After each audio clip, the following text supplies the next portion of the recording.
नमस्कार दोस्तों। आज की कहानी है बड़ी बहू। नेहा को तारीफ शब्द पता ही नहीं था। घर के सारे काम वह एकदम सही सही करती थी। खाना बहुत स्वादिष्ट बनाती थी। खाना बहुत अच्छा बना है, उसकी सास ने ऐसा कभी नहीं कहा था। उसका पति अनिरुद्ध भी कभी उसकी प्रशंसा नहीं करता था। दोनों पति और सास उसका बना खाना खाकर चले जाते थे। उसने खाना खाया या नहीं, इससे दोनों को कोई फर्क नहीं पड़ता था। सास को वह पसंद नहीं थी। नेहा से जरा सी गलती क्या होती, उसकी सास तुरंत गुस्सा करने लग जाती थी। और सबसे बुरा तो यह था कि उसके पति और उसके बीच ज़्यादा बातें नहीं होती थी। वह उस पर ध्यान नहीं देता था। शहर में पढ़ाई करने गया हुआ छोटा देवर कभी कभी नेहा को फ़ोन करता था, पूछता था भाभी कैसी हो। उसका फ़ोन आने पर नेहा बहुत खुश होती थी। जब देवर की पढ़ाई ख़त्म हो गई तो वह घर आया। थोड़े समय के भीतर उसे एक अच्छी नौकरी भी मिल गई। नेहा को बहुत खुशी हुई। नौकरी लग जाने के बाद उसकी सास और अपने छोटे बेटे की शादी के लिए बातचीत करने लगी, पर देवर को एक भी लड़की पसंद नहीं आती थी। इसका दोष भी नेहा की सास उसी पर डाल रही थी। नेहा को चिंतित देखकर उसके देवर ने अपनी भाभी से कहा, मैं एक लड़की से प्यार करता हूँ, मैं उसी से शादी करूँगा। यह बात पहले बतानी चाहिए थी देवर जी। नेहा ने यह बात अपने पति के बताई। इसी बात पर उसने थोड़ी मनाई की, लेकिन लड़की देखकर वह भी तैयार हो गया। अब सवाल बचा सास का। अपने छोटे बेटे का मन कैसे दुखाएगी वह। बाद में उनकी भी हाँ हो गई। नेहा को बहुत खुशी हुई। उसे लगा एक अच्छी सहेली आ जाएगी साथ देने के लिए, दिल के राज बताने के लिए। पर छोटी देवरानी कैसी होगी? क्या वह हमारे साथ एडजस्ट कर पाएगी? देवर जी को एक अलग दुनिया बसाने पर जोर तो नहीं देगी? इस विचार से नेहा थोड़ा टेंशन में आ गई। कुछ दिनों बाद नेहा की छोटी देवरानी घर में आ गई। देवरानी के घर में आते ही सारे घर की जिम्मेदारी अपने हाथों में ले ली। अब सास ने अपनी छोटी बहू की तारीफ करना शुरू कर दिया। उसे माँ जैसा प्यार करने लगी। यह देखकर नेहा की आंखों में आंसू आ जाते। वो सोचती, मैं भी तो यही काम करती थी, फिर मेरे साथ ऐसा बर्ताव क्यों होता था। अब थोड़े दिनों बाद छोटी देवरानी पूरे घर पर राज करेगी और मेरी जगह एक कोने में होगी। नेहा अपने ही विचारों में खोई रहती। नेहा को परेशान देखकर छोटी देवरानी ने नेहा के हाथ अपने हाथ में लेकर कहा, दीदी मुझे सब पता है, मुझे अपनी छोटी बहन समझिए। देखना बहुत जल्द सब ठीक हो जाएगा। छोटी देवरानी ने पूरे घर की जिम्मेदारी तो ले ली, लेकिन कामों में कुछ न कुछ भूल करती थी। फिर देवरानी नेहा के पास जाती और उससे मदद मांगती। ऐसा रोज होने लगा।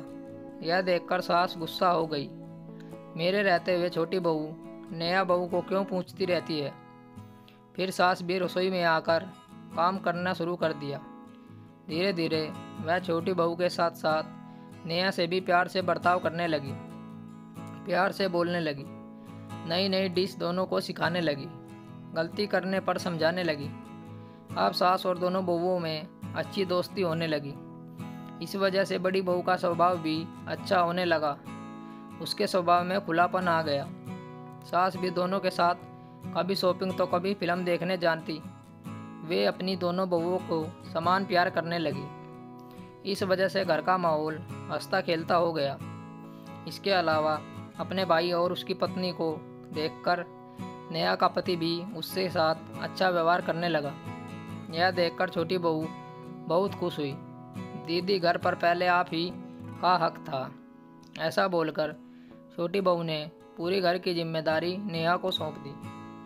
साल भर में नेहा के देवर को बहुत तरक्की और बड़ी पोस्ट पर भेज दिया गया।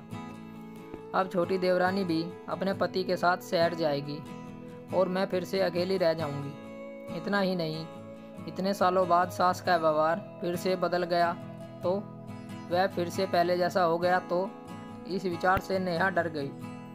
नेहा को अपनी देवरानी की इतनी आदत हो गई थी कि उसके बिना घर काटने को दौड़ेगा। देवरानी के आ जाने से घर का माहौल बदल गया था। यहाँ देवरानी की हालत भी कुछ अलग नहीं थी। उसे दुख हुआ कि यदि यहाँ रहना पड़ा तो उसे पति से दूर रहना पड़ेगा। नेहा के देवर के जाने की बात और देवरानी को टेंशन होने के कारण नेहा सोच में पड़ गई।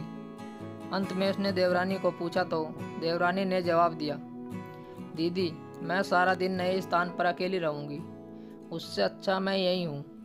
आपके देवर को बोला है मैंने, शनिवार और रविवार की छुट्टियों में आप ही आ जाया करें।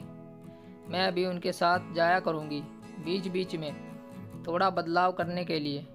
उस पर वह बोलते हैं कि 2 महीने में वापस यहाँ ही बदली करवा लूँगा।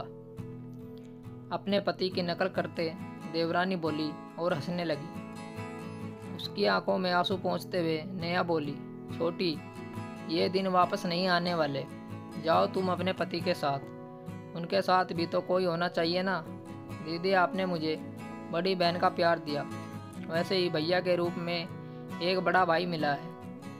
यह भरा हुआ संसार छोड़कर मैं कैसे जाऊं? वहाँ अकेली का मन नहीं लगेगा। 2 महीने का तो सवाल है, वह आते रहेंगे यहाँ पर। यह सुनकर नेहा ने खुशी से अपनी देवरानी को गले लगाया। तभी देवरानी नेहा को बोली, अपने पति के साथ एक अलग जीवन बनाने में समय नहीं लगता। अपनों में रहकर पति की प्रतीक्षा में ही आनंद है। 2 अलग अलग घर से आने वाली नेहा और उसकी देवरानी अपने नए घर के लिए सब कुछ करती हैं। पता ही नहीं चलता कि कब एक दूसरे की आदत हो जाती है। सच में देवरानी जेठानी का रिश्ता बहनों से कम नहीं होता। दोस्तों, ये कहानी आपको कैसी लगी हमें कमेंट करके बताओ और वीडियो को लाइक और शेयर करें। हमारे चैनल को भी ज़रूर सब्सक्राइब करें। मिलते हैं आपसे एक और नई कहानी के साथ। कहानी सुनने के लिए आप लोगों का बहुत धन्यवाद।